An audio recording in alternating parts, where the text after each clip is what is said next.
M Sonam, welcome back to my YouTube channel Apna Vidyalaya. आज के इस वीडियो में हम आप सभी को बताएंगे क्लास 10th विज्ञान 2025 का बिल्कुल वायरल पेपर बताने वाले। ठीक है, और ये जो पेपर है ये आप सभी का 4 मार्च को बिल्कुल यही साइंस का पेपर आएगा। और जितने भी स्टूडेंट इस साइंस के पेपर को तैयार करके जाते हैं वो पूरे के पूरे साइंस में 70 नंबर छाप कराएंगे, ये मेरी 100% गारंटी। ठीक है, क्योंकि ये जो पेपर है साइंस का ये सबसे वायरल पेपर है 801 BD। ठीक है, ये जो पेपर कोड है ना, यही पेपर कोड सभी जिलों में आने वाला है 4 मार्च को। जितने भी स्टूडेंट इस पेपर कोड को मात्र तैयार कर लेते हैं वो विज्ञान में साइंस में बिल्कुल टॉप कर जाएंगे। ठीक है, क्योंकि ये पेपर बिल्कुल वायरल पेपर है और यहाँ पे हम आप सभी को पूरे के पूरे लिखित उत्तर के साथ बताएंगे किस तरीके से एक टॉपर स्टूडेंट साइंस के पेपर को हल करते हैं, कैसे सभी क्वेश्चन को लिखते हैं। ठीक है, पूरा लिखकर हम आप सभी को बताएंगे। तो आप लोग सबसे पहले इस वीडियो को लाइक कर दीजिए, चैनल पे नहीं तो चैनल को सब्सक्राइब करके आप लोग बेल आइकन को जरूर प्रेस कर दीजिए। इस वीडियो को आप लोग अपने सभी दोस्तों में जरूर शेयर कीजिएगा। ठीक है, यहाँ पे देखिए अनुक्रमांक आपको लिखना है, यहाँ पे नाम लिखना है। ये जो है 901 का है। ठीक है, और यहाँ पे 801 BD पेपर है और ये बहुत ही वायरल पेपर है।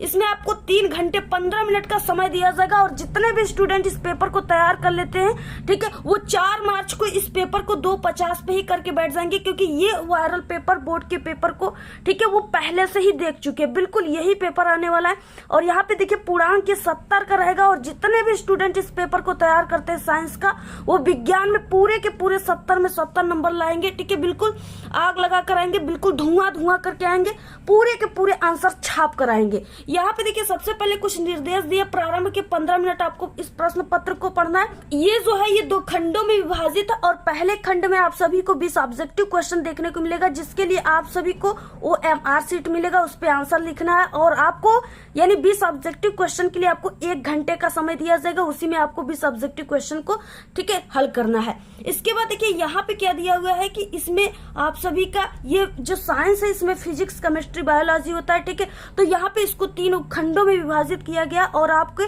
फिजिक्स, केमिस्ट्री, बायोलॉजी तीनों से ऑब्जेक्टिव क्वेश्चन आएंगे, सब्जेक्टिव क्वेश्चन आएंगे। तो आप सभी का क्लास 10 साइंस का पेपर, इसमें जितने भी क्वेश्चन है very very most important question है। ठीक है, और जो आपके यानी बिल्कुल यही क्वेश्चन पेपर आप सभी के पेपर में आएगा 4 मार्च को। तो आप सभी को यहाँ पे पूरे इस क्वेश्चन पेपर को जितने भी स्टूडेंट देख लेते हैं, ठीक है, हल कर लेते हैं, पूरे यानी आंसर को याद कर लेते हैं, वो साइंस में बिल्कुल टॉप कर जाएंगे। पहला क्वेश्चन दिया है एक लेंस की क्षमता। ठीक है, क्षमता यहाँ पे दिया है यानी P पावर दिया है -2.5 डायोप्टर। लेंस की फोकस दूरी F आपको क्या करना है, ज्ञात करना है। ठीक है, दूरी ज्ञात करना है और उसकी प्रकृति ज्ञात करना है कि लेंस जो है वो अवतल लेंस है या उत्तल लेंस है। ठीक है, तो इस तरीके से सबसे पहले कि आपको जो लेंस की क्षमता का सूत्र होता है वो आपको पता होना चाहिए। ठीक है, तो P बराबर होता है, अगर हम सेमी में लिखे तो 100/F। ठीक है, ये सेमी में है इसका। अगर आप लोग मीटर में लिखोगे तो यहाँ पे 1/F हो जाएगा। तो यहाँ पे देखिए क्या है, यहाँ पे जो P का मान दिया है यानी डायोप्टर क्षमता का मान दिया वो दिया है यहाँ पे कि -2.5 डायोप्टर। ठीक है, इस तरीके से दिया है और यहाँ पे F का मान पूछ रखा है, क्वेश्चन मार्क हो जाएगा। अब आपको इस सूत्र को पक्षांतर कर देना है। यहाँ पे क्या हो जाएगा, F बराबर हमें निकालना है, तो ये क्या है, यहाँ पे F इसके जगह पर चला आएगा और P जो है ये इसके जगह पर, तो यहाँ पे हो जाएगा 100/P। ठीक है, अब इसी सूत्र पे आप सभी को रख देना है यहाँ पे। ठीक है, अब देखिए मान यहाँ पे माइनस में दिया है तो F बराबर क्या हो जाएगा 100/, यहाँ पे मान क्या दिया है, P का मान -2.5। ठीक है, डायोप्टर दिया है। अब देखिए क्या है कि इस तरीके से यहाँ पे एक दशमलव लगा है, तो दशमलव को हटाने के लिए यहाँ पे 10 का ऊपर नीचे हम गुणा भाग कर देंगे। ठीक है, तो यहाँ पे क्या आ जाएगा, यहाँ पे 1000/के, यहाँ पे 1000/के -25 हो जाएगा। ठीक है, अब 25 जो है इससे कितने बार में कटेगा, यानी 25 चौक का 100 होता है, तो यहाँ पे 4 आ गया। इसके बाद जो ये 0 बचा है इसको आप लोग ऐसे जोड़ दीजिए। ठीक है, तो यहाँ पे F का मान कितना आ गया, यहाँ पे F का मान कितना आ गया, -40 सेमी। ठीक है, इस तरीके से -40 सेमी आ गया और फोकस दूरी जो है वो माइनस में आ गया, यानी इस तरीके से माइनस में है, तो ये कौन सा लेंस हो गया, अवतल लेंस। ठीक है, यानी अवतल लेंस हो गया। ठीक है, प्रकृति में क्या लिखोगे, अवतल लेंस, तो -40 सेमी अवतल लेंस। तो चलिए यहाँ पे देखते हैं हम लोग कौन सा आंसर सही होगा। तो यहाँ पे देखिए क्या है कि यहाँ पे जो माइनस है इसका मान ही इस यानी माइनस में फोकस दूरी है, तो ये क्या है, अवतल लेंस है। ठीक है, तो यहाँ पे कौन सा आंसर सही हो जाएगा, यहाँ पे देखिए 40 सेमी अवतल लेंस, 40 सेमी उत्तल लेंस, 4 सेमी अवतल लेंस, 4 सेमी उत्तल लेंस। ठीक है, तो यहाँ पे हो जाएगा, यहाँ पे 40 सेमी और माइनस की जगह पर यहाँ पे अवतल लेंस लिखा है। ठीक है, अवतल, तो यहाँ पे ऑप्शन नंबर ए राइट हो जाएगा। इसके बाद देखिए अगला क्वेश्चन क्या है, यदि विद्युत शक्ति P तथा प्रतिरोध R से व्यक्त होता है तब विद्युत धारा जो है व्यक्त होती है। विद्युत धारा किससे व्यक्त होती है, तो वो होती है यहाँ पे √P/R से। ठीक है, ऑप्शन नंबर यहाँ पे डी राइट हो जाएगा। अगला देखिए तीसरा क्वेश्चन है, प्रकाश की चाल, ठीक है, माध्यम 1 वो माध्यम 2 में क्रमशः V1 तथा V2 हो तब माध्यम 1 का अपवर्तनांक माध्यम 2 के सापेक्ष होगा। ठीक है, इस तरीके से यहाँ पे देखिए कई यहाँ पे ऑप्शन दिए हुए हैं, V1 बटे के V2, V2 बटे के V1, V1 इंटू V2। ठीक है, और यहाँ पे V1 प्लस V2, तो यहाँ पे देखिए क्या हो जाएगा, यानी कि यहाँ पे V2 बटे के V1 हो जाएगा। ठीक है, दूसरे के सापेक्ष पहले का अपवर्तनांक, ऑप्शन नंबर बी राइट हो जाएगा। अगला क्वेश्चन देखिए क्या है, चौथा है, इनमें से कौन सा कथन असत्य है, यानी सत्य नहीं है। ठीक है, चुंबकीय क्षेत्र रेखाएं चुंबक के उत्तरी ध्रुव से प्रकट होती हैं। ठीक है, तो ये सही है बिल्कुल, क्योंकि उत्तरी ध्रुव से ही ऐसे बना रहता है यन और यस। ठीक है, तो इस तरीके से निकलकर ऐसे जाती हैं, तो आप लोग इस तरीके से, ठीक है, ये क्या है, सत्य है। उसके बाद चुंबकीय क्षेत्र रेखाएं चुंबक के भीतर दक्षिण से उत्तर ध्रुव की ओर होती हैं, ये भी सही है। ठीक है, अगला क्वेश्चन है, चुंबकीय क्षेत्र रेखाएं जो है परस्पर एक दूसरे को प्रतिच्छेद करती है, ये बिल्कुल गलत है। ठीक है, क्योंकि चुंबकीय बल रेखाएं एक दूसरे को कभी भी जो है काटती नहीं है, अगर काटेंगी तो दो वहां पे चुंबकीय क्षेत्र होगा, जो कि असंभव है। ठीक है, तो ऑप्शन नंबर यहाँ पे सी राइट हो जाएगा, यानी ये असत्य कही गई है। उसके बाद 5वां नंबर का क्वेश्चन है, इनमें से किस दर्पण का दृष्टि क्षेत्र अधिकतम होता है। ठीक है, किस दर्पण का होता है, उत्तल दर्पण, समतल दर्पण, अवतल दर्पण या उपरोक्त में से कोई नहीं। तो यहाँ पे देखिए जो उत्तल दर्पण है इसका जो होता है वो दृष्टि क्षेत्र अधिकतम होता है, ऑप्शन नंबर ए राइट है। अगला क्वेश्चन है 6 नंबर का, R व 2R ओम के प्रतिरोधों को श्रेणी क्रम में जोड़ने पर कुल प्रतिरोध जो है वो R1 तथा समांतर क्रम में जोड़ने पर R2 हो तब क्या आएगा। ठीक है, तो अब यहाँ पे हो जाएगा R1 बटे के R2 बराबर 9 बटे के 2। ठीक है, ऑप्शन नंबर बी राइट हो। अगला क्वेश्चन है 7 धारावाही वृत्ताकार कुंडली में फेरों की संख्या n गुना बढ़ाने पर कुंडली के केंद्र पर चुंबकीय क्षेत्र क्या हो जाएगा। ठीक है, तो यहाँ पे चुंबकीय क्षेत्र जो है वो भी n गुना बढ़ता है, तो ऑप्शन नंबर ए राइट हो जाएगा। अब यहां से देखिए उपखंड ख स्टार्ट होता है, यानी यहां से केमिस्ट्री से रिलेटेड क्वेश्चन स्टार्ट होते हैं। ठीक है, 8 नंबर का क्वेश्चन है, CH3 CH2OH का IUPAC नाम क्या हो जाएगा। ठीक है, तो यहाँ पे देखिए ये जो है ना, ये इस तरीके से भी आप लोग लिख सकते हो इसको। ये जो सूत्र है ये एथेनॉल का सूत्र है। ठीक है, एथेनॉल, क्योंकि एक कार्बन की एक संख्या को मेथ कहते हैं और कार्बन के 2 संख्या को एथ कहते हैं। ठीक है, और इस तरीके से एथ में क्या जुड़ा है, OH समूह जुड़ा है, यानी इसे आल कहते हैं। ठीक है, तो यहाँ पे क्या हो जाएगा, एथेनॉल, तो ऑप्शन नंबर ए राइट हो जाएगा। इस तरीके से इसका जो यहाँ पे होगा। ठीक है, इसी को इस तरीके से भी लिख सकते हो आप लोग।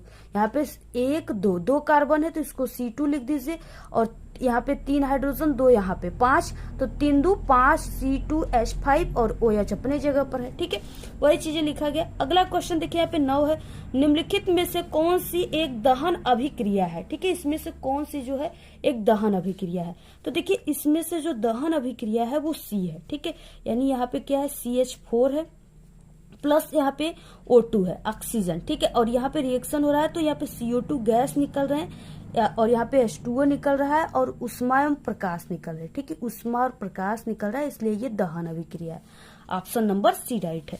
अगला क्वेश्चन है 10, कार्बनिक यौगिक अकार्बनिक यौगिक के तुलना में, ठीक है, क्या होता है, जल में अधिक घुलनशील होते हैं या इस तरीके से समांतरिक जटिल नहीं होते हैं, वो इनका अणुभार कम होता है, जल में वे शीघ्र आयनित होते हैं यानी घुलनशील होते हैं, इनका क्वथनांक व गलनांक अपेक्षाकृत कम होता है। ठीक है, तो यहाँ पे देखिए इनका जो क्वथनांक है और गलनांक वो अपेक्षाकृत कम होता है। ठीक है, ऑप्शन डी राइट है। अगला 11 नंबर का क्वेश्चन, प्लास्टर ऑफ पेरिस का रासायनिक सूत्र। ये इंपॉर्टेंट क्वेश्चन है, ठीक है, क्योंकि ये आप सभी के रिएक्शन के लिए भी बहुत ज्यादा आता है कि प्लास्टर ऑफ पेरिस प्राप्त करने का सूत्र लिखो, ठीक है, रिएक्शन किसी से कराना है तो आप लोग इसको बहुत ही ध्यान से समझिए।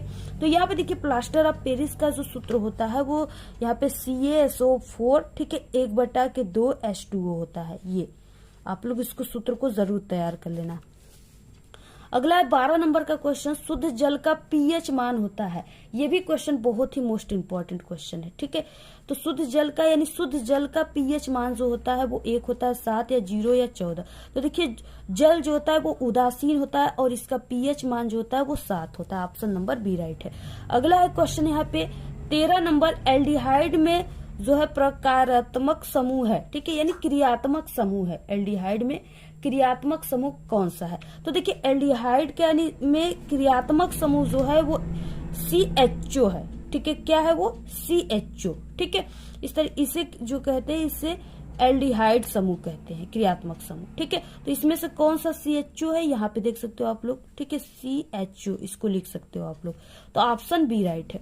अगला है क्वेश्चन यहाँ पे देखिए उपखंड ग से स्टार्ट होता है, यहाँ से आपका बायोलॉजी के क्वेश्चन स्टार्ट हो रहे हैं, ठीक है। यहाँ पे 14 नंबर का क्वेश्चन क्या है, निम्नलिखित में से कौन सा उत्पादक है, ठीक है, चिड़िया, जंगली जानवर, पालतू जानवर या हरे पौधे। तो इसमें से देखिए जो उत्पादक है वो हरे पौधे हैं। हरे पौधे ही अपना भोजन स्वयं बनाते हैं, बाकी चीजें तो इन्हीं हरे पौधे को ही खाते हैं, ठीक है। देखिए 15 नंबर का क्वेश्चन, मटर के लंबे पौधे यानी कैपिटल TT और बौने पौधे स्मॉल TT के मध्य क्रॉस कराने पर प्रथम जो संतति पीढ़ी मिलेंगे वो किस तरीके से मिलेंगे? सभी लंबे मिलेंगे पौधे या सभी बौने पौधे मिलेंगे या आधे लंबे आधे बौने मिलेंगे या 3/4 लंबे और 1/4 बौने मिलेंगे, ठीक है।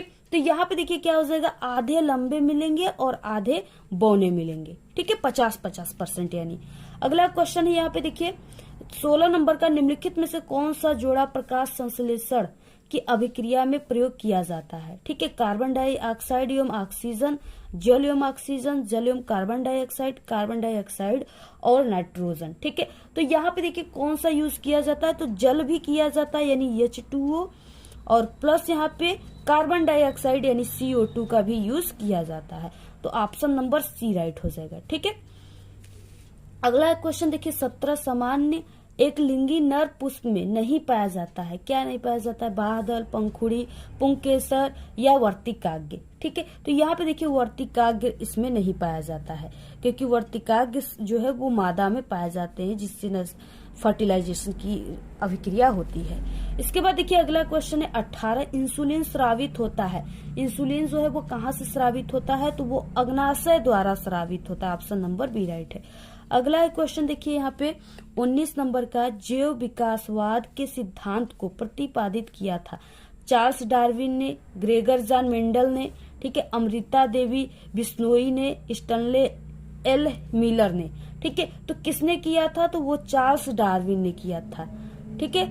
ऑप्शन नंबर ए राइट है। अगला क्वेश्चन 20 नंबर, पौधे में भोजन का स्थानांतरण होता है, किसके द्वारा होता है? देखिए भोजन का स्थानांतरण जो होता है वो फ्लोएम के द्वारा होता है। अगर यहाँ पे क्वेश्चन होता है कि पौधे में जो भोजन लिखा है यहाँ पे जल होता है, ठीक है, कि जल का स्थानांतरण होता है तो वो जाइलम के द्वारा होता है, ठीक है। तो इस तरीके से आप लोग इन दोनों से रिलेटेड क्वेश्चन आते हैं तो आप लोग इसको तैयार कर लीजिएगा। ये थे 20 ऑब्जेक्टिव जो कि महा वायरल क्वेश्चन है, ठीक है, महा इंपॉर्टेंट क्वेश्चन है। आप लोग इसको सभी को तैयार कर लेना, ठीक है। इसी में से सभी क्वेश्चन आएंगे। यहाँ से देखिए खंड ब स्टार्ट होता है वर्णनात्मक पर। सबसे पहले उपखंड क दिया यानी फिजिक्स से रिलेटेड क्वेश्चन पहले रहेंगे। पहला क्वेश्चन है यहाँ पे कि एक अवतल दर्पण से, ठीक है, दर्पण कौन सा है? अवतल दर्पण है, से किसी वस्तु का आभासी प्रतिबिंब प्राप्त करने के लिए किरण आरेख आप सभी को खींचना है और इस दर्पण का कोई एक उपयोग आप सभी को लिखना है। 3 नंबर आपको किरण आरेख पर, 1 नंबर आपको उपयोग पे मिलेंगे, ठीक है। तो देखिए आपको किरण आरेख कैसे खींचना है। सबसे पहले कि देखिए हमें आभासी प्रतिबिंब प्राप्त करना है तो हमें क्या करना होगा, एक इस तरीके से अवतल दर्पण लेना होगा जैसे यहाँ पे है, ठीक है। उसके बाद हमें ध्रुव तथा फोकस के बीच स्थिति जो है यहाँ पे रखने पर वस्तु तब जाकर के आभासी प्रतिबिंब हमें प्राप्त होता है, ठीक है। तो सबसे पहले आपको ऐसे अवतल दर्पण लेना है, इसके बाद आपको यहाँ पे मुख्य अक्ष खींचना है और वस्तु को यहाँ पे ये ध्रुव हो गया और यहाँ पे ये फोकस हो गया। इसके बीच में यहाँ पे हमने वस्तु रखा है। वस्तु के ऊपरी सिरे पर हमेशा 2 प्रकाश की किरणें डालते हैं, ठीक है। एक किरण हमने इस तरीके से डाला तो ये दर्पण से टकराने के बाद, ठीक है, ऐसे यहाँ पे क्या हुआ, यहाँ पे ये अपने मार्ग में वापस हो गया, यानी वक्रता केंद्र से चला गया। इसके बाद एक किरण हमने इस तरीके से डाला, ये दर्पण से टकराने के बाद फोकस से होकर चला गया और ये दोनों किरणें आपस में कहीं नहीं मिली। और जब इस किरणों को हम आगे की ओर ऐसे बढ़ा रहे हैं ना, तो जाकर के दर्पण के पीछे ये दोनों मिलती हुई प्रतीत हो रही हैं, ठीक है। और यहाँ पे वस्तु का प्रतिबिंब बन रहा है और ये आभासी प्रतिबिंब है, ठीक है। वस्तु छोटी सी है, ये बहुत बड़ा बना हुआ है और ये सीधा बना हुआ है, ठीक है। जैसे है वस्तु वैसे ही बना हुआ है। तो इस तरीके से आपको इसको बनाने के बाद पेंसिल से इन सब चीजों को आपको लिख देना है। और देखिए जो अवतल दर्पण होता है ना, अवतल दर्पण, इसका जो उपयोग किया जाता है वो जैसे नाक हो गए, कान हो गया, ठीक है, यानी नाक कान इन सब चीजों के आंदोलनिक जांच के लिए, यानी नाक कान जो है इसकी जांच के लिए ना डॉक्टरों के द्वारा इसको प्रयुक्त किया जाता है, ठीक है, अवतल दर्पण को। तो आप लोग ऐसे लिख सकते हो उपयोग, आपको एक ही उपयोग लिखना है, लिख दीजिए कि नाक की जांच के लिए डॉक्टरों के द्वारा उपयुक्त की जाती है। दूसरा क्वेश्चन है, किसी प्रिज्म से श्वेत प्रकाश के विक्षेपण क्रिया का चित्र बनाकर आप सभी को समझाना है। ये 4 नंबर का क्वेश्चन है, ठीक है। देखिए क्या हो जाएगा, इस तरीके से आप सभी को यहाँ पे उद्देश्य में लिखना है, कांच के प्रिज्म के द्वारा श्वेत प्रकाश का विक्षेपण, ठीक है। सबसे पहले आप सभी को देखिए यहाँ पे एक प्रिज्म ऐसे बना लेना है, ठीक है, त्रिभुज आप लोग जानते हो वही बना लेना है आप सभी को। और इसमें क्या है कि इस तरीके से हमने पहले ऐसे विरल माध्यम से क्या किया, एक श्वेत प्रकाश की किरणें डाला जब ये पड़ा प्रिज्म पर, ठीक है। तो प्रिज्म पे पड़ने के बाद यहाँ से विरल से सघन माध्यम में आ गया, तो ये विलंब इस तरीके से इसके तरफ ये झुक गया और झुकने के बाद, ठीक है, ये प्रिज्म से 7 रंगों में विभक्त हो गया, ठीक है। जब फिर से विरल माध्यम में निकल रहा है तो यहाँ पे एक पर्दा हमने लिया और इस पर्दे पर जब हमने देखा तो इसमें 7 रंग दिखे, ठीक है। 7 रंगों का यहाँ पे वर्णक्रम दिखा, क्या है, लाल, नारंगी, पीला, हरा, आसमानी, नीला और बैगनी, ठीक है। इस तरीके से यहाँ पे दिखा, बहुत ही ये इंपॉर्टेंट है, पेपर में आएगा, आप लोग इसको ऐसे ही बनाइएगा। अब देखिए जो चीजें हमने बताया उसी को अब आपको लिखना है। आवश्यक सामग्री क्या है, गत्ते की सीट एवं प्रिज्म, यानी ये जो है ये गत्ते का सीट है, ठीक है। और एक प्रिज्म ले लेंगे हम लोग। उसके बाद देखिए लेने के बाद क्रिया विधि क्या हो जाएगी इसकी, गत्ते की एक मोटी सीट लेकर इसके मध्य में एक छोटा जो है छिद्र या एक पतली झिर्री बनाएंगे, ठीक है, तथा पतली झिर्री पर सूर्य का प्रकाश पड़ने दीजिए। इसके द्वारा श्वेत प्रकाश का एक पतला किरण पुंज प्राप्त होगा। यानी यहाँ से ऐसे गत्ते ले लो, उसमें एक छिद्र कर दो, ठीक है। वहां से जब आप लोग ऐसे प्रकाश किरण डालोगे ना तो इसमें एक लाइन की नुमा ऐसे निकलेगी। जब ये यहाँ पे गई तो ये रंगों में विभक्त हो गई, ठीक है। अब यही चीजें है, यहाँ पे पतला किरण पुंज प्राप्त होगा आपको। अब दूसरे में क्या होगा, अब प्रिज्म लेकर चित्र में दिखाई गई स्थितियों के अनुसार झिर्री से प्रकाश को इसके एक फलक पर डालिए, ठीक है, इस तरीके से डाला गया है। अब फिर इसके बाद तीसरा क्या है, प्रिज्म को धीरे धीरे इस प्रकार आप सभी को घुमाना है, इससे निकलने वाला प्रकाश पास रखे पर्दे, ये जो पर्दा है ना, पास रखे पर्दे पर दिखाई देने लगे। प्रेक्षण में निष्कर्ष जो हो जाएगा वो प्रिज्म के द्वारा विभिन्न वर्गों का क्रम, बैगनी यानी वर्णों का क्रम, रंगों का क्रम, ठीक है, बैगनी, जामुनी, नीला, हरा, पीला, नारंगी तथा लाल प्राप्त होता है। प्रकाश के अवयवी वर्गों की इस बैंड को स्पेक्ट्रम कहते हैं। प्रकाश के अपने अवयवी वर्गों में विभाजन को वर्ण विक्षेपण कहते हैं, ठीक है। यही चीजें है, आपको ऐसे ही लिखना है पूरा, ऐसे आपको डायग्राम बना करके। तो आप लोग पूरा स्क्रीनशॉट ले लो। अगला है तीसरा क्वेश्चन, ओम का नियम क्या है, विद्युत परिपथ की सहायता से नियम के सत्यापन को समझाना है, ठीक है। ये 4 नंबर का क्वेश्चन है। अब देखिए क्या हो जाएगा यहाँ पे, ओम का नियम सबसे पहले किसे कहते हैं, इस नियम के अनुसार यदि किसी चालक की भौतिक अवस्थाएं, लंबाई, ताप, दाब आदि अपवर्तित रहे यानी परिवर्तित न हो, ठीक है, तो उसके सिरों के बीच उत्पन्न जो विभवांतर भी है उसमें प्रवाहित धारा आई के अनुक्रमानुपाती है, ठीक है, यानी V प्रोपोर्शनल टू I। इस तरीके से यदि चालक के सिरों के बीच विभवांतर V तथा प्रवाहित धारा I हो तो V प्रोपोर्शनल I, और यहाँ पे V बराबर क्या हो जाएगा, यहाँ पे हमें V बराबर I इंटू R प्राप्त हो गया, जहाँ पे कैपिटल R जो है वो चालक का प्रतिरोध है। अब आप सभी को इस तरीके से ये जो परिपथ है ना, इसी को आपको बनाने के लिए बोला गया, ठीक है। तो ऐसे आप सभी को परिपथ बना लेना है और यहाँ पे व्याख्या हो जाएगा। इस नियम की व्याख्या के लिए वैद्युत परिपथ चित्र में प्रदर्शित की गई है। ठीक है, चित्र में हम सेल को प्रतिरोध तार से जोड़ते हैं। सबसे पहले यहाँ पे देखिए इस तरीके से ये सेल है ना, इसको प्रतिरोध तार से जोड़ा गया है। ऐसे यहाँ पे प्रतिरोध तार है, इससे जोड़ा गया है। ठीक है, ऐसे प्रतिरोध तार है ना, यहाँ पे जोड़ा गया है।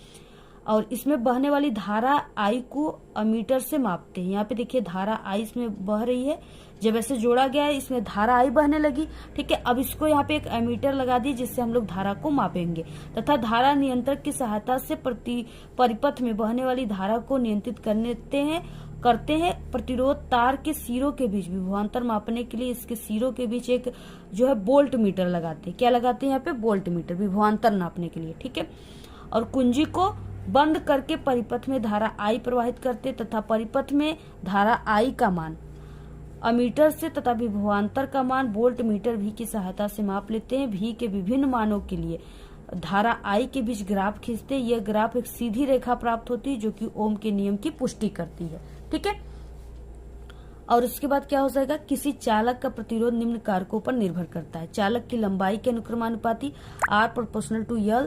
ठीक है, चालक के अनुप्रस्थ काट के क्षेत्रफल के व्युत्क्रमानुपाती, यहाँ पे R प्रोपोर्शनल 1/A। ठीक है, यानी व्युत्क्रमानुपाती। चालक के ताप के अनुक्रमानुपाती होता है और यहाँ पे चालक के पदार्थों पर निर्भर करता है। तो यही चीजें आप लोग पूरा स्क्रीनशॉट ले लो और ये आपको ग्राफ बना लेना है। अगला क्वेश्चन देखिए, चौथा, स्वस्थ आंख के लिए जो दूर बिंदु है वो कितनी दूरी पर होता है? निकट दृष्टि दोष के कारण एक व्यक्ति अधिकतम 2 मीटर की दूरी तक देख सकता है। सही दृष्टि के लिए उसे किस क्षमता का लेंस प्रयोग करना चाहिए? आवश्यक किरण आरेख खींचना है आप सभी को। 4 नंबर का क्वेश्चन। तो देखिए, स्वस्थ आंख के लिए जो दूर बिंदु होती है, ठीक है, उसका मान यानी अनंत होता है, इनफाइनाइट होता है। ठीक है, अनंत होता है। उसके बाद देखिए क्वेश्चन है इसमें कि निकट दृष्टि दोष के कारण एक व्यक्ति जो है अधिकतम 2 मीटर की दूरी तक देख सकता है। सही दृष्टि के लिए उसे किस क्षमता का लेंस प्रयोग करना चाहिए? ठीक है, तो यहाँ पे देखिए क्या है, सबसे पहले कि यहाँ पे जो ये दिया हुआ है 2 मीटर की दूरी, यानी वो 2 मीटर की दूरी पर देख रहा है। ठीक है, यानी प्रतिबिंब की दूरी जो है वो दिया हुआ है, प्रतिबिंब भी की दूरी जो है दिया हुआ है और वो 2 मीटर की दूरी यानी -2 मीटर। दूर दृष्टि दोष है तो यहाँ पे माइनस में होगा। ठीक है, मान माइनस में होगा। निकट बिंदु जो है वो 2 मीटर दिया हुआ है। इसके बाद देखिए यहाँ पे क्या है कि अब क्षमता जो है ज्ञात करना है। ठीक है, निकट दृष्टि दोष के कारण एक व्यक्ति अधिकतम 2 मीटर के दूरी पर देख रहा है। ठीक है, देख सकता है। अब यहाँ पे निकट दृष्टि दोष है, इसके लिए यानी वो अधिकतम 2 मीटर के लिए जब देख रहा है तो क्या है कि वस्तु जो है यानी U की दूरी जो हो जाएगी, ठीक है, वो माइनस इनफाइनाइट होगी। यानी कोई हम मान लेते हैं कि कोई वस्तु जो है इस तरीके से वस्तु जो है वो इनफाइनाइट पे रखी गई, कोई वस्तु अनंत पे रखी गई है और इस तरीके से 2 मीटर की दूरी पर जो है वो व्यक्ति जो है देख रहा है। ठीक है, तो ये 2 मीटर की दूरी पर वो देख रहा है तो ये क्या हो गया? ये प्रतिबिंब की दूरी हो गई। ठीक है, क्योंकि वो प्रतिबिंब को 2 मीटर की दूरी पर देख रहा है, वस्तु इनफाइनाइट पे रखी गई है। अब देखिए वस्तु इनफाइनाइट यानी यहाँ पे U की मान आप सभी को यहाँ पे इनफाइनाइट यहाँ पे रखा गया है। ठीक है, U की मान इनफाइनाइट रहेगी। तो अब आप सभी को क्या करना है, यहाँ पे लेंस के सूत्र से 1/F बराबर 1/V माइनस 1/U। ठीक है, ये लेंस की सूत्र हो गई। अब आप सभी को यहाँ पे रख देना है 1/F का मान हमें ज्ञात करना है, 1/V का मान यहाँ पे दिया हुआ है। यहाँ पे V का मान कितना है? यहाँ पे -2 है। ठीक है, और यहाँ पे माइनस यहाँ पे रख देंगे हम लोग -1/के इनफाइनाइट अनंत। ठीक है, इसका मान। तो यहाँ से हमारा F बराबर जो आ जाएगा वो माइनस का यहाँ पे 2 मीटर आ जाएगा। ठीक है, माइनस का यहाँ पे 2 मीटर आ जाएगा इस तरीके से। अब देखिए यहाँ पे लेंस के सूत्र P बराबर होता है 1/F। अगर मीटर में हम लोग ज्ञात करेंगे तो 1/F, अगर सेमी में ज्ञात करेंगे तो 100/F आ जाएगा। ठीक है, तो यहाँ पे क्या है, इस तरीके से हम लोग अगर सेमी में इस तरीके से ज्ञात करेंगे तो P बराबर हो जाएगा 100/, इसका मान कितना है यहाँ पे -2 है। ठीक है, तो -2 हो जाएगा। तो अब जब इससे ये कट जाएगा तो ये क्या आ जाएगा यहाँ पे, तो P बराबर यहाँ से हो जाएगा, यानी ये 5 बार में कटेगा तो -50। ठीक है, -50 डायोप्टर आ जाएगा इसका मान। अगर यही आप सभी लोग मीटर में निकालोगे तो P बराबर हो जाएगा 1/F। ठीक है, इसमें अब आपको रख देना है P बराबर 1/-2। ठीक है, अब जब इसका हम लोग निकालेंगे तो यहाँ पे 0.5 माइनस 0.5 डायोप्टर। ठीक है, इस तरीके से आ जाएगा मान। और यहाँ पे माइनस आया है तो इसमें कौन सा लेंस यूज होगा, अवतल लेंस। ठीक है, अवतल लेंस का यूज किया जाएगा। तो आप लोग पूरा स्क्रीनशॉट ले लो, ऐसे ही ये सवाल लगेगा। इसमें आपको आवश्यक किरण आरेख भी देना है। ठीक है, तो आप लोग किरण आरेख भी दे दीजिएगा। इसके बाद देखिए अथवा क्वेश्चन है, किसी परिनालिका में प्रवाहित विद्युत धारा के कारण उत्पन्न चुंबकीय क्षेत्र का आपको चित्र के द्वारा समझाना है। ठीक है, अथवा क्वेश्चन है, दोनों में से किसी एक को करना है। दोनों में से आपको यानी पहले वाले क्वेश्चन को करना चाहते हो तो पहले वाला कीजिए, अदरवाइज इसको कीजिए। तो देखिए अथवा वाला जो क्वेश्चन है इसका आंसर ठीक है हमारे यानी इंपॉर्टेंट साइंस के क्वेश्चन के प्लेलिस्ट में मिल जाएगा, आप लोग देख लीजिएगा। बाकी आप लोग क्वेश्चन बैंक में इसे टिक लगा लीजिए और क्वेश्चन बैंक से तैयार कर लीजिएगा। 6 नंबर का एक क्वेश्चन था। उसके बाद देखिए उपखंड यहाँ पे ख आ गया। इसमें 5वां क्वेश्चन है, यहाँ पे निम्नलिखित को उदाहरण द्वारा आपको समझाना है। ठीक है, 4 नंबर का क्वेश्चन है। दैनिक जीवन में पीएच का क्या महत्व है, जो पीएच है इसका क्या महत्व है, बहुत ही इंपॉर्टेंट है, पक्का आएगा पेपर में, तैयार कर लेना आप लोग। उष्माक्षेपी रासायनिक अभिक्रिया किसे कहते हैं, इसको भी आप लोग तैयार कर लीजिए। क्वेश्चन देखिए 6 का ख क्वेश्चन है, यहाँ पे 6 का क क्वेश्चन है। ठीक है, एथेनोइक अम्ल के 2 रासायनिक गुणों के रासायनिक समीकरण देना है। 2 नंबर का है, 2 आपको रासायनिक समीकरण देना है। सबसे पहले कि एथेनोइक अम्ल का सूत्र क्या होता है। ठीक है, सबसे पहले आपको ये जानना होगा, तो CH3COOH। ठीक है, एक कार्बन को मेथ और डबल कार्बन को एथ, तो यहाँ पे एथ हो जाएगा और यहाँ पे COOH यानी ओइक समूह लगा हुआ है। ठीक है, तो यहाँ पे एथेनोइक अम्ल हो जाएगा, ओइक अम्ल। अब यहाँ पे देखिए इससे आप सभी को क्या करना है, सबसे पहले हम इसका रिएक्शन जो है कराते हैं किसके साथ, धातुओं के साथ कराते हैं। ठीक है,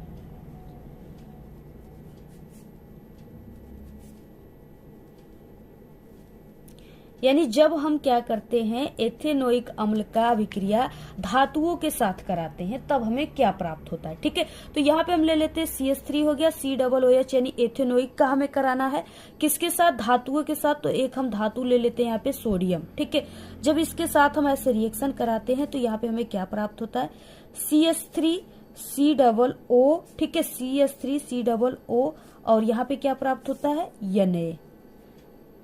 तो यहाँ पे आप लोग इस तरीके से ऐसे 2 कर दीजिए। ठीक है, और यहाँ पे आप लोग 2 ऐसे कर दिए तो ये सोडियम की संख्या 2 हो गई और ये सभी चीजें 2 हो गई और बाकी ये H जो है डबल बचा, तो यहाँ पे H2 गैस निकल जाएगा। ठीक है, इसके बाद एक हम रिएक्शन जो कराते हैं वो इस तरीके से क्षार के साथ कराते हैं। किसके साथ, क्षार के साथ अभिक्रिया जब हम कराते हैं किसका, एथेनोइक अम्ल का, ठीक है, जब इसके साथ हम लोग रिएक्शन कराते हैं तो सबसे पहले कि एथेनोइक अम्ल को आप लोग लिख लीजिए। ठीक है, इस तरीके से हो गया। और क्षार में हम जैसे यहाँ पे ले लिए, ठीक है, सोडियम हाइड्रोक्साइड, ये क्षार हो गया। और जब इसके साथ हम रिएक्शन कराएंगे तो यहाँ पे CH3COO, ठीक है, Na। तो इसके बाद सोडियम एथॉक्साइड के बाद क्या प्राप्त होगा हमें, तो यहाँ पे H प्राप्त हो गया इस तरीके से, देखिए ऐसे। ठीक है, तो यहाँ पे H डबल है तो इसको H आप लोग 2 लिख सकते हो और O, यहाँ पे हमें जल प्राप्त हो गया। ठीक है, यहाँ पे CH3COO और यहाँ पे H2O जल प्राप्त हो गया। तो ये 2 ही रासायनिक अभिक्रिया आप सभी को देना है, आप लोग पूरा स्क्रीनशॉट ले लो, ऐसे ही आप सभी को लिख देना है। अगला ख क्वेश्चन, 6 का ख क्वेश्चन क्या हो जाएगा, बेकिंग सोडा से आपको धोने का सोडा यानी धावन सोडा, ठीक है, वॉशिंग सोडा जिसे कहते हैं, बेकिंग सोडा से आपको धावन सोडा निम्नलिखित को कैसे प्राप्त करना है, आपको रासायनिक समीकरण सिर्फ देना है। ठीक है, तो आपको सबसे पहले कि बेकिंग सोडा जो है उसके सूत्र आप सभी को पता होना चाहिए। ठीक है, बेकिंग सोडा का सूत्र होता है NaHCO3। ठीक है, ये बेकिंग सोडा का सूत्र है। अब इसके बाद क्या है, आप सभी को क्या प्राप्त करना है, धोने का सोडा यानी धावन सोडा आप सभी को प्राप्त करना है। तो सबसे पहले आप सभी को इस तरीके से जो धावन सोडा का सूत्र होता है उसको भी लिख देना है, Na2CO3, ये धावन सोडा का सूत्र होता है। ठीक है, अब यहाँ पे क्या है, आप सभी को ऐसे यानी हम लोग बेकिंग सोडा के 2 इस तरीके से 2 भाग ले लेते हैं तो हमें प्राप्त हो जाएगा। ठीक है, पहला कि Na2CO3 प्राप्त हो गया, उसके बाद यहाँ से क्या प्राप्त हो गया, हमें H2O प्राप्त हो गए और प्लस CO2 कार्बन डाइऑक्साइड प्राप्त हो गया। ठीक है, जब इसको हम उष्मा दिए तो गर्म किए तो इस तरीके से आप सभी को क्या करना है, बेकिंग सोडा से धावन सोडा प्राप्त कर लेना है। यहाँ पे सोडियम देखिए, यहाँ पे 2 लगा है तो सोडियम क्या है 2 है, तो यहाँ पे हमने 2 इस तरीके से लिख दिया, Na2 यानी सोडियम की संख्या 2 है। CO3 यहाँ पे 2 लगा है तो CO3 की संख्या 2 है, तो एक CO3 यहाँ पे हमने लिख दिया, एक CO2 यहाँ पे लिखा और एक ऑक्सीजन इसमें लिख दिया। ठीक है, इसमें, और यहाँ पे H क्या है, H की संख्या 2 है, तो यहाँ पे H की संख्या 2 है इस तरीके से, तो ये संतुलित भी हो गया। इसके बाद अब आप सभी को जिप्सम से प्लास्टर ऑफ पेरिस प्राप्त करना है। ठीक है, जिप्सम से, तो यहाँ पे आप सभी को यानी जो सूत्र हमने बताया ना प्लास्टर ऑफ पेरिस का ऑब्जेक्टिव में, वही आप सभी को प्राप्त करना है। तो यहाँ पे हो जाएगा CaSO4 और यहाँ पे 2H2O। ठीक है, और जब हम इसे उष्मा दिए, गर्म किए, तो ये CaSO4, ठीक है, 1/2 यानी हाफ H2O, ये क्या प्राप्त हो गया, ये जिप्सम प्राप्त हो गया, प्लास्टर ऑफ पेरिस प्राप्त हो गया। ठीक है,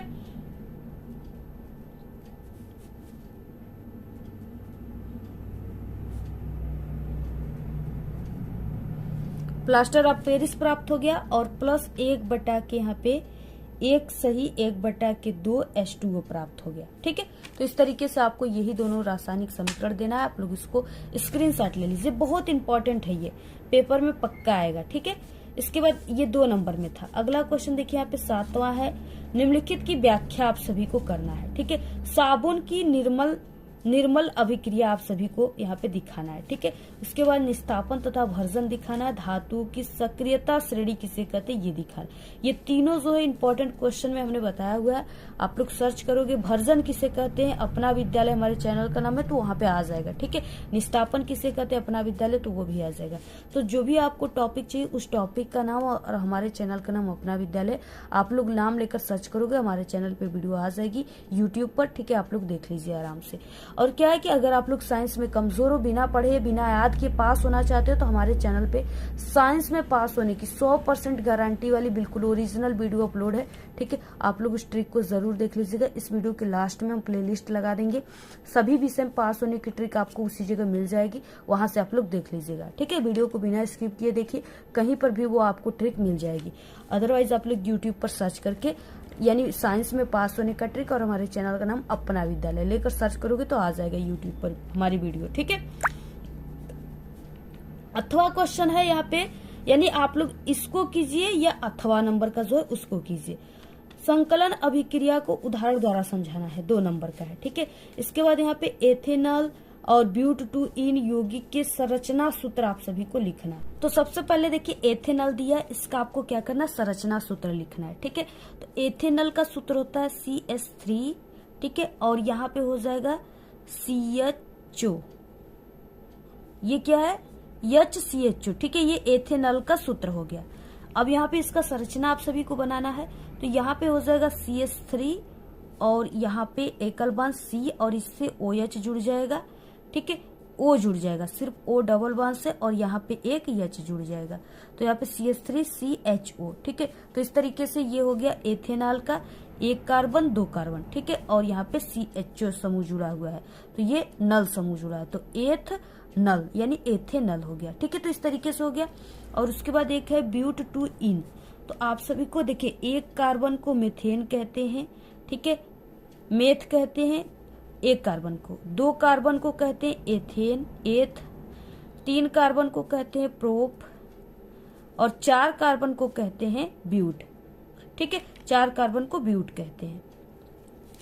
अब यहाँ पे आपको क्या करना है, 4 कार्बन लेना है, 1 कार्बन 2 कार्बन 3 कार्बन 4, क्योंकि हमें किसका बनाना है, यहाँ पे ब्यूट-टू-इन का बनाना है संरचना सूत्र। अब देखिए आप सभी को क्या करना है, यहाँ से 1 कार्बन को आप लोग ऐसे जोड़ दीजिए और 1 कार्बन यहाँ पे 2 3 4। ठीक है, तो यहाँ पे देखिए 1 कार्बन यहाँ पे है और यहाँ पे क्या करना है, आप सभी को दूसरे नंबर के कार्बन पे आपको डबल बांड लगाना है, बाकी में सभी में एकल बांड लगाकर आपको इसको क्या करना है, ऐसे कार्बन को जोड़ देना है। ठीक है, सभी में आपको ऐसे कार्बन की संख्या को क्या करना है, जोड़ देना है। इस तरीके से ये बनकर तैयार हो गया। और यहाँ पे देखिए 1 और 2 कार्बन पे क्या है, डबल बांड है, और यानी इसे इन कहते हैं। ठीक है, तो यहाँ पे हो गया 1 2 3 4, तो यहाँ पे हो गया मेथेन, एथेन, प्रोप, ब्यूट। ठीक है, तो यहाँ पे ब्यूट और 2 कार्बन पे क्या लगा है, यहाँ पे डबल बॉन्ड, तो 2 इन। ठीक है, तो यही है, आप लोग ऐसे ही बना लीजिएगा। यहाँ पे देखिए सबसे पहले सीना बार से मरकरी प्राप्त करना है, तो सीना बार जो है इसका सूत्र होता है HgS। ठीक है, ये क्या है, सीने बार या सीना बार का सूत्र है। अब इसे क्या प्राप्त करना है, मरकरी प्राप्त करना है, तो इसकी रिएक्शन हम किससे कराएंगे, O2 से करा देते हैं, ऑक्सीजन से। जब इसको हम गर्म करते हैं, ठीक है, तापन देते हैं, तब यहाँ पे प्राप्त होता है Hg और यहाँ से एक O। ठीक है, और प्लस यहाँ पे यस और ये मिलकर के बना लेते हैं SO2 गैस। ठीक है, अब देखिए यहाँ पे SO2 गैस बना लिया, तो इस तरीके से यहाँ पे ऑक्सीजन की संख्या 2 है और इधर ऑक्सीजन की संख्या 2, यहाँ पे 1, यहाँ पे 3 हो गया। तो इधर हम यहाँ पे क्या कर देंगे, इस तरीके से Hg की संख्या 2 कर दिए। ठीक है, तो यहाँ पे इस तरीके से ये भी 2 हो गया।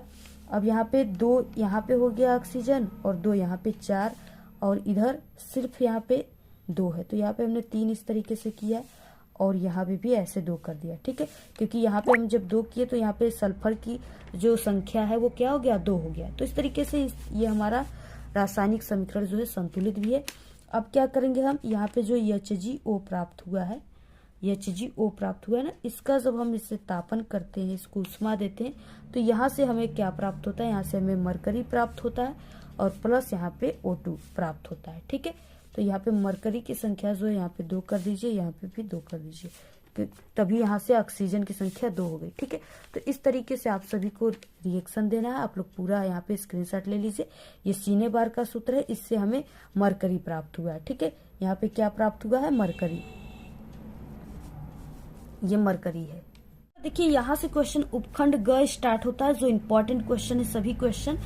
यहाँ पे क्या 8वें का क है कि पादप में यानी पेड़ पौधे में जो जाइलम का कार्य होता है वो आप सभी को लिखना है, एक प्रमुख कार्य लिखना है। ठीक है, तो देखिए जो जाइलम का कार्य होता है ना, ये जल का संवहन करता है, या जल का वहन या जल का परिवहन आप लोग लिख सकते हो, या संवहन। ठीक है, जल का करता है।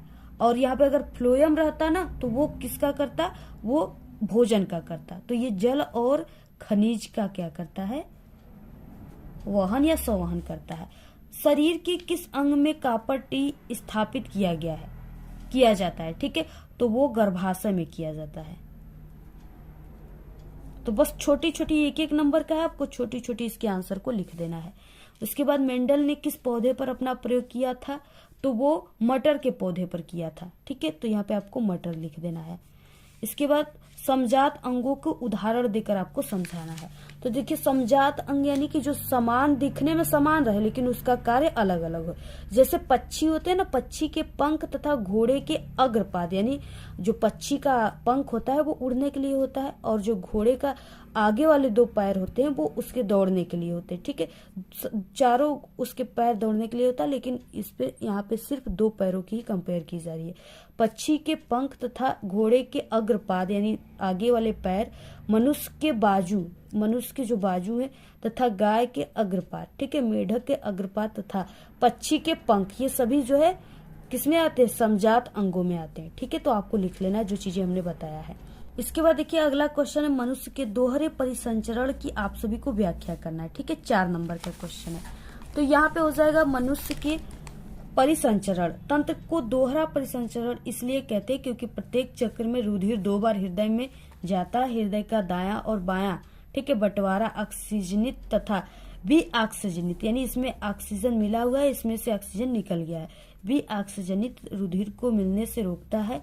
चूंकि हमारे शरीर में ऊर्जा जो है उच्च ऊर्जा की आवश्यकता होती है, जिसके लिए उच्च दक्षतापूर्ण यानी क्षमता वाली ऑक्सीजन जरूरी होता है। ठीक है, अतः शरीर का तापक्रम बनाए रखने तथा निरंतर ऊर्जा की पूर्ति के लिए यह परिसंचरण लाभदायक होता है। यही चीजें आपको लिखना है, स्क्रीनशॉट ले लीजिए आप लोग। अगला क्वेश्चन देखिए यहाँ पे क्या है, 10 नंबर का है। निम्नलिखित पर आपको संक्षिप्त टिप्पणी लिखना है। ठीक है, 4 नंबर में है।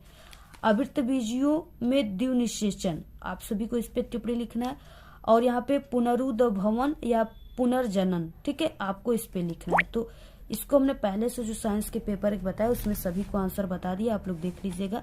और बाकी यहाँ पे 11 नंबर का क्वेश्चन है। ठीक है, परिवार नियोजन किसे कहते हैं, इनकी इसकी प्रमुख विधियां आप सभी को लिखना है, ये बहुत ही इंपॉर्टेंट है। यानी आपके पेपर में 100% आप लोग अपने माइंड में रख लीजिए कि क्वेश्चन एग्जाम के पेपर में आपके साइंस के छप चुका है। तो देखिए सबसे पहले क्या है कि परिवार नियोजन का अर्थ क्या होता है। ठीक है, परिवार नियोजन इस बढ़ती हुई जो है जनसंख्या पर काबू पाने का सबसे बेहतर उपाय है। परिवार नियोजन का अभिप्राय है कि परिवार को इस प्रकार नियोजित करना जिससे अधिक संतान उत्पन्न न हो और परिवार के सदस्यों की मूलतम ठीक है आवश्यकताओं की पूर्ति की जा सके। यानी परिवार की संख्या को सीमित करके ठीक है नियोजित करना ही परिवार नियोजन कहलाता है। ठीक है, इसमें क्या है कि इसकी दो विधियां होती है, एक स्थायी विधि होता है ठीक है और एक अस्थायी विधि होता है। ठीक है, तो स्थायी विधि जो है इसमें क्या होता है, महिला पुरुष नसबंदी होते हैं। ठीक है, नसबंदी करके इसमें बच्चों की संख्या को सीमित किया जा सकता है। उसके बाद देखिए और जो अस्थायी विधि है इसमें क्या है कि इस तरीके से इसमें ठीक है कापर टी वगैरह लगा करके जो है अस्थायी विधि यूज किया जाता है। लेकिन क्या है कि सबसे अच्छी विधि जो है स्थायी विधि है, यानी इसमें महिला पुरुष नसबंदी है। ठीक है, ये सब चीजें आप सभी को लिखना है। कि आप लोग इस क्वेश्चन को लिखिए, अदरवाइज आप लोग यहाँ पे चित्र बनाइए। ठीक है, मानव के मादा जनन तंत्र का आपको नामांकित चित्र बनाना है। ठीक है, तो आप सभी लोग इसको क्वेश्चन बैंक से देख करके चित्र को आप लोग बना लीजिएगा अच्छे तरीके से। और आप लोग मादा जनन तंत्र और नर जनन तंत्र दोनों आप लोग क्वेश्चन को तैयार कर लीजिएगा। ठीक है, क्योंकि दोनों में से कोई भी एक क्वेश्चन आ सकता है आपके पेपर में। तो आप लोग इस सभी क्वेश्चन को तैयार कर लीजिए, बहुत ही इंपॉर्टेंट इस पेपर के जितने भी क्वेश्चन है सभी बहुत ही मोस्ट इंपॉर्टेंट है। आप लोग इसको तुरंत तैयार कर लीजिए। ठीक है, अगर आप लोग इसको तैयार कर लेते हो तो आपका साइंस में पूरे 70 में 70 नंबर बिल्कुल पक्का है। तो आज के इस वीडियो में सिर्फ इतना ही। आपको ये वीडियो कैसा लगा? अगर वीडियो पसंद आए तो एक बड़ा सा लाइक कर दे, चैनल पे नए तो सब्सक्राइब करके बेल आइकन को जरूर प्रेस कर दे। Thanks, all the very best, bye bye.